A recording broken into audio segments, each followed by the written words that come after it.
dele, otimismo, está sempre rindo, está sempre feliz. Você não sabe, é muito raro você ver uma pessoa que é influente, triste por alguma coisa. Mas ele tem uma fraqueza, o influente. O motivador dele é reconhecimento social. Quantas pessoas fazem as coisas para ser reconhecidas? E quando não são reconhecidas, o que acontece? Afunda, se entristece. Porque faz pelo reconhecimento. Isso aí é inconsciente que eu estou falando aqui, tá? Isso é profundo. Porque a gente às vezes faz alguma coisa para que a gente for reconhecido. Aí, por exemplo, a outra pessoa, você fez alguma coisa na sala de aula, deu uma melhor aula. Aí nenhum aluno falou nada.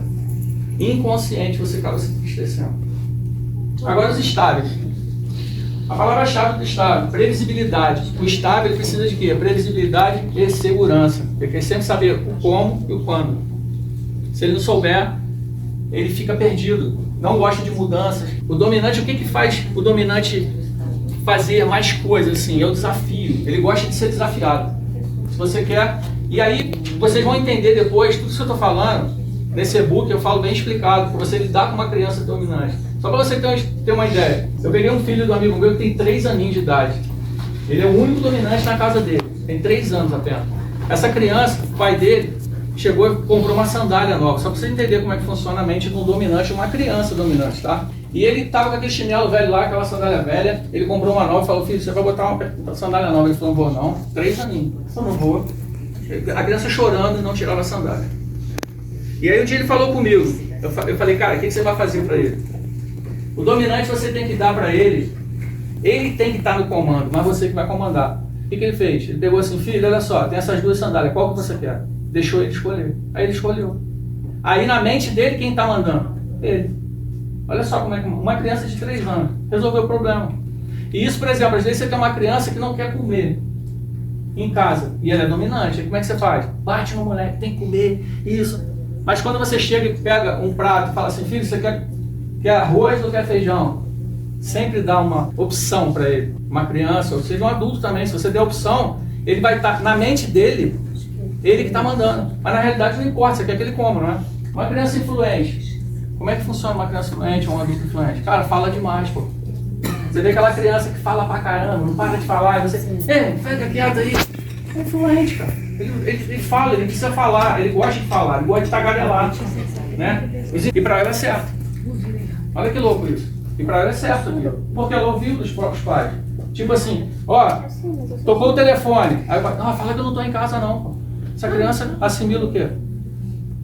Não é? E às vezes você vai lidar com uma criança dessa dentro da escola, como vocês estão lidando, ela está mentindo para você, mas para ela, na mente dela, é certo, porque ela viu dos pais dela fazer. Entende isso? É muito mais profundo quando a gente começa a se colocar no lugar do outro, do próximo, ter empatia no lugar dos alunos, porque você não sabe o que esses alunos estão passando. Eu acredito que assim, os lugares que vocês dão aula são crianças que sofrem demais. E vocês têm que ter assim, às vezes, cara, fazer um esforço dobrado para ser professores. É por isso que eu dou os parabéns para vocês aqui no começo. Porque não é fácil ser professor, somente no Brasil. Não é fácil ser professor dessa área de município, né, dessa área do estado. E muitas das vezes eu falo e a ficha cai. E não é para te magoar, é para você o quê? Evoluir. E muitas das vezes dói. A gente escuta alguma coisa e fala, caramba, isso não é legal. Mas o que eu estou fazendo aqui é para que você reflita e tipo assim, caramba, o que eu estou fazendo com a minha própria vida e o que eu estou fazendo com a minha casa, o que eu estou fazendo com meus alunos. Então assim, por isso eu estou trazendo isso aqui. E o conforme, né? O conforme, a palavra-chave é crítico. Tá? O conforme é crítico. A emoção do conforme é o medo. Às vezes você fala uma coisa, o conforme faz aquela cara assim, parece estar com medo. Só que é inconsciente, ele expressa a feição de medo. Só que ele não está com medo. Mas é inconsciente, tudo isso é inconsciente. Já ouviu que você conversa com uma pessoa, você conta alguma coisa, aí de repente ela fala assim, abre o olho assim, né? Por quê? Porque ela expressa medo, mas ela não está com medo, é inconsciente. O conforme ele é muito o quê? Detalhista, né?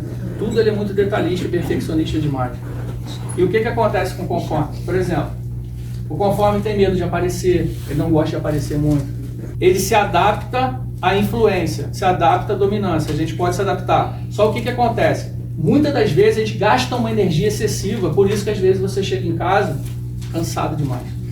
Porque você está vivendo um perfil que não é seu natural. Ele é conforme estado, tá? Conforme estado. Esse cara ele é representante comercial, ele é vendedor. Então, assim, para o cara ser vendedor, ele precisa ser o quê? Influente. Então, ele, o dia inteiro, ele está contando piada, ele está conversando com os outros, ele está vendendo o dia inteiro. Só que ele chega em casa, ele não tem paciência com os filhos. Ele não aguenta nem ouvir. Aí ele briga com todo mundo. Ele senta, aí ele começa a buscar a caixa do nada. Ele senta em frente da TV e fica assim, ó. A mulher dele fala, ele nem ouve. Porque ele gastou uma energia excessiva, não é o perfil natural dele. A gente consegue fazer? Consegue. Mas a gente não consegue ficar vivendo o tempo todo num perfil que não é nosso. Muito por isso que eu perguntei com vocês, agora começa a ficha a cair para vocês. Por que no começo eu perguntei quem é você? Se você não sabe o perfil que você tem, como você é, às vezes você está vivendo num perfil adaptado. E isso come a tua energia todinho. Entende? E às vezes você fica triste com você mesmo. Por que eu tenho esse sentimento de tristeza? Por que eu fico pensando tão negativo sobre a minha vida? Porque você não está vivendo o natural seu. Entende? Gente, isso aqui é libertador. Tem noção. O dominante, se você colocar pressão no dominante, cara, ele vai fazer muita coisa. Agora, se você coloca pressão num estável, num conforme, ele trava na hora. A mente dele buga. Ele não consegue pensar. Se chegar para um estável e falar assim, aqui, faz isso aqui agora, faz isso aqui agora. Eu quero que você faça agora. Na mente dele faz assim, pum. Ele estala e paralisa. Aí o que acontece? Aí vamos trazer aqui uma história aqui, por exemplo, um aluno. Você não sabe que o aluno é estável, aí você bota uma pressão nele. Faz exercício agora aí, faz exercício agora. Aí o garoto não faz nada. E aí ele sofre bullying, por burrice, por isso tudo. Por isso que eu falei que o estável sofre muito. E o conforme também. O conforme, às vezes, ele não gosta de aparecer. É aquela criança que ela se isola. Se você não se conhece, quando você senta numa cadeira e vai falar o retrato falado seu, você vai falar coisas que estão dentro de você, não da sua fisionomia. E aí eu te pergunto agora, mais profundo, o que está dentro de você? O que passa dentro da tua mente, do teu coração, nesse momento? Você não é aquilo que você pensa que você é. Você é muito melhor. E você pode ser melhor a cada dia, quando você começa a evoluir, quando você começa a buscar algo diferente para a sua vida. Você passa a ser uma pessoa melhor. Não só para você, mas você passa a ser melhor para todos que estão ao seu redor. Então reflitam sobre isso. Que é um dia a cada vez. Eu sei que às vezes é muito desafiador, né, para vocês saírem de casa, dar aula, enfrentar. Hoje eu vejo assim, que vocês podem fazer a diferença na vida dessas crianças. Vocês são as tipo das professoras, das pessoas que vão deixar um legado nessa terra. Reflita assim, cara, o que eu estou fazendo? Será que eu faço só pelo dinheiro? Ou eu faço porque realmente eu gosto do que eu faço? Vocês têm que fazer essa pergunta. Porque você precisa ter uma motivação. Mas se vocês não tiverem uma motivação, algo, um propósito maior para ir fazer o que vocês precisam fazer, fica desafiador demais. Porque vocês já têm a luta de vocês diárias. Todos nós temos. Dentro da nossa própria casa, quantas lutas nós temos, nós passamos. E às vezes você chega lá no lugar, você está sorrindo, mas por dentro está chorando. Não sei como é que é isso. Então a gente precisa, assim, se conhecer e entender que a gente pode ser uma pessoa melhor. A gente não precisa aceitar tudo, a gente não precisa acreditar em tudo, mas a gente pode ser melhor. E assim, eu trouxe essa palestra hoje para que vocês pudessem entender um pouco de perfil, para que vocês fossem pessoas melhores. Porque eu sei aqui dentro, cara, vocês são muito melhores do que vocês pensam que são. Eu sei, cada um que eu vejo aqui tem um potencial enorme. E quando vocês colocarem isso para fora, sabe, colocar o potencial que vocês têm, cara, vocês não têm noção onde vocês vão. E muitas das vezes, o que nos prende? É porque a gente não se conhece. A gente não sabe das nossas crenças. Quantas pessoas aqui, né, que estão aqui e falaram assim, cara, por que você já para perguntar assim, por que eu me tornei uma professora? Porque achou uma professora legal, bonita, ou a mãe, a tia, a professora. Você já parou de se perguntar assim, por que eu entrei nesse caminho? Isso tudo a gente precisa se perguntar, para saber que caminho que eu estou entrando, o que eu estou fazendo. Será que eu estou... O caminho que realmente eu escolhi é esse caminho que eu quero? Tudo isso você tem que se perguntar. Porque o que está acontecendo nas nossas vidas, assim, em geral? Ninguém para se perguntar nada. A gente está vivendo um ciclo de vício corrido o tempo todo. A gente sai daqui, dorme, sei lá, tem gente que nem dorme. A maioria das pessoas, eu nunca vi uma cidade tomarem tanto ansiolítico como no Nova Friburgo. A maioria das pessoas estão tomando remédio o tempo todo.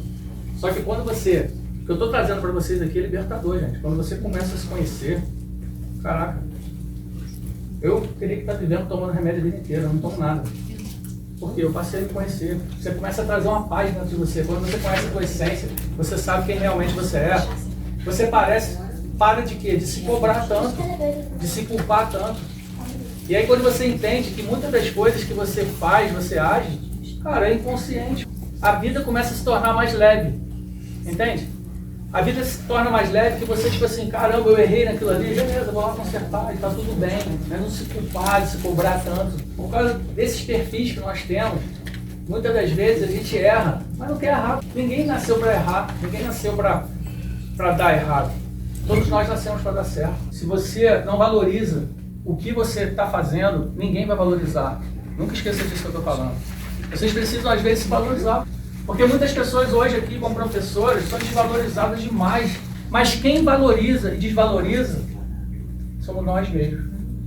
Com aquilo que você fala, com o jeito que você age. Você, às vezes, coloca a sua própria desvalorização na mão de outras pessoas. Então, o que eu estou trazendo para vocês aqui, se valorizem, pô. Se valorizem. Se dê valor, cara, vocês fazem algo que poucas pessoas fazem na Terra. Na realidade, vocês são o quê? Segunda mãe dessas crianças. Para pensar. A responsabilidade que vocês têm. Na realidade, vocês são mais mães do que professores. As próprias mães, às vezes, nem ficam com as crianças. Tem filhos que nem têm mãe, nem têm pai. E vocês ali estão fazendo um papel que não era para vocês fazerem. Então, a responsabilidade que vocês têm é muito grande. Muito grande. Porque, na realidade, vocês foram treinadas para quê? Para ensinar. Só isso. Ensinar, pegar o conhecimento, passar para eles e beleza. Só que vocês fazem muito a mais. Eu sei que faz. Vocês se desgastam às vezes, por quê? Porque vocês têm coração. E quando você aprende a lidar de uma maneira mais simples, mais leve com essas crianças, vocês começam a entender o outro lado, que eles também têm esses perfis também. Fica mais fácil. É isso que eu quero que vocês entendam. Quando você começa a se entender, e você começa a entender o outro, é muito mais leve. E quando, por exemplo, uma criança que às vezes, cara, chega agredindo vocês, falando palavras pesadas, você que falou isso, xinga. Deixa eu falar uma coisa para vocês aqui, tirar um peso de vocês. Eles estão falando deles. A raiva que eles têm é deles, não é de vocês. Quando você começar a entender isso, você não vai mais voltar ou ficar chateado com aquilo. Não leve para o coração. Isso até dentro da tua própria casa. Se o seu esposo, sua esposa, seu filho falam isso para vocês, eles estão falando deles. O problema está dentro deles, não é com você. Isso tira um peso. Quando a pessoa te agride verbalmente, né, fala um monte de coisa, você que rola. Na minha casa rola direto. Estava falando mais de quem? Quando eu estava agredindo a minha esposa com palavras, com meus filhos, estava falando de mim. Só que a gente, por não entender isso, o outro sofre, a gente também sofre. Mas quando você entende que o outro está falando dele, ou a outra está falando dela, ou o filho, seja quem for, nunca esqueçam isso. Vai tirar um peso de vocês enorme. É quando a pessoa começa a te agredir com palavras. Você vai lembrar disso que eu estou falando e você vai agir de uma outra forma. Vai esperar essa pessoa falar, não leva aquilo para o coração, de jeito nenhum. Fecha ali o coraçãozinho, guarda e age de uma outra maneira. Cara, como é que eu posso te ajudar? Porque a pessoa precisa de ajuda. A pessoa que mais agride, que mais fere, a criança, por exemplo, botar as crianças que mais ferem vocês, que, pô, são mais indisciplinadas, é o que mais precisa de ajuda. O que eu deixo aqui essa noite para vocês é isso, cara.